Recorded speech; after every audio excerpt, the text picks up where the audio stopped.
G'day champions, I'm Jax, this is J&D Creations, and thanks to Mario and a couple of others, there will be no intro rolled in this video. Let's see what the feedback is. Let me know in the comments below. Intro, no intro. Anyway, I have got a bunch of scraps in this workshop that have been hanging around for months, even years now, and I need to clear up some floor space. So we're gonna take all of those offcuts, we're gonna glue them all together, and we're gonna make a chaos chopping board. I've never done a chaos chopping board before, although I would have to say they are one of my favorite end grain chopping boards. They're just so all over the place. So I decided to save you a little bit of time so you don't have to watch me using the jointer, and I've already run some scrap pieces across the jointer and trimmed them up on the table saw to about 50 mil. If you're just dying to see me use a jointer and a thicknesser to mill up raw timber though, you can check out this video up here. It covers it all. But we're gonna kick this video off with a glue up, and I promise you, it is one of many. So let's get to it.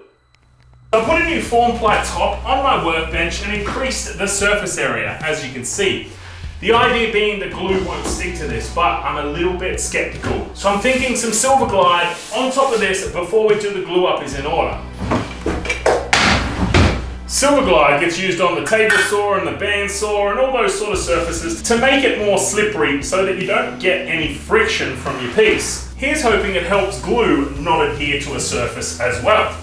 I don't know if this is going to work. Let me know in the comments if you've tried this, or if you know it's going to work, or if you know it's not going to work. Either way, I'd like to know what you guys think.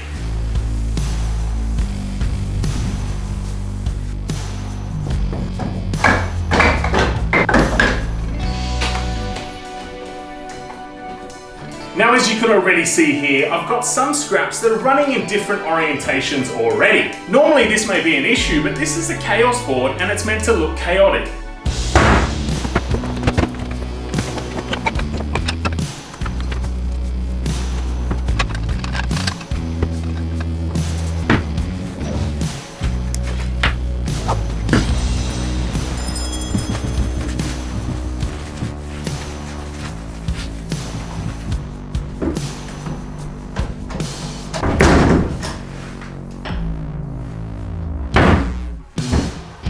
It's actually pretty flat. Oh, maybe not. Maybe not. So, I don't have a piece of melamine big enough to support this, and it's not quite flat, so it needs to run on a sled through the thicknesser. What I do have is multiple pieces of melamine. I don't really know if this is going to work, but I'm going to put this larger piece in the middle and then have the smaller pieces at the front and back. Hopefully that doesn't affect anything too much. The majority of the piece will be riding on this one big sled, so hopefully we get okay results from it. I'm not recommending to do it this way because I don't know if it's going to work.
this pipe bond straight off, as long as it's not set yet.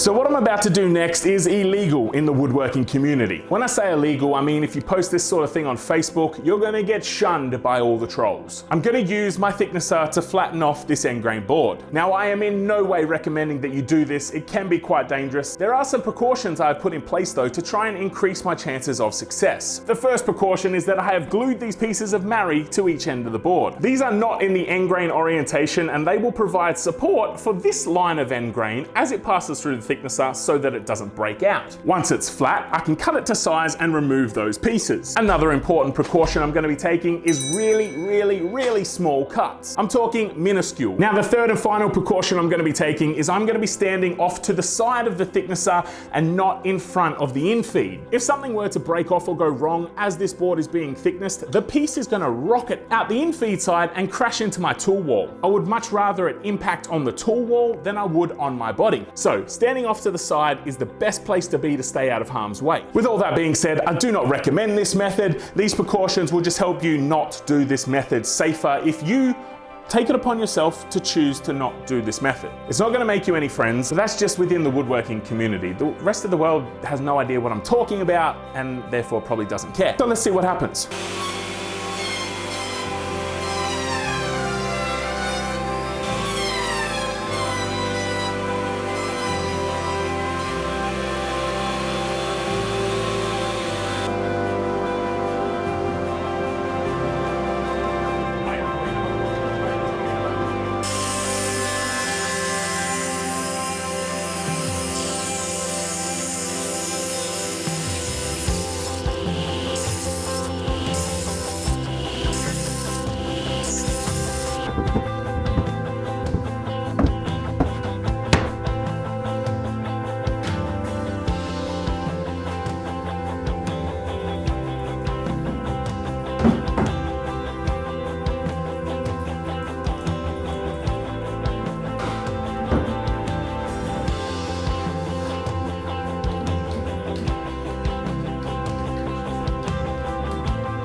So that concludes the first J&D Chaos board. Now, whilst I would say that this is an effective way to use up your offcuts, I would not in any way say that it's an efficient way to use up your offcuts. Now, yes, they're offcuts, so it doesn't really matter, but there is a hell of a lot of scrap produced from making one of these boards, and between you and me, we're about 3 weeks later from when I first started, because there is a lot of cutting and gluing. To be honest, I was actually considering doing 2 more rounds of cutting and gluing for this board to just break it up that little bit more. But given that we're so many weeks down the track, I thought I would stop here. I tell you what though, I do love the contrast between all the different end grain timbers showing up throughout this board in different shapes and sizes. That is what draws you into a chaos board. It is just so chaotic. Funny that, right? Well, I hope you guys have enjoyed this journey with me. Don't forget to suss out the links below, and until next time, I will see you later.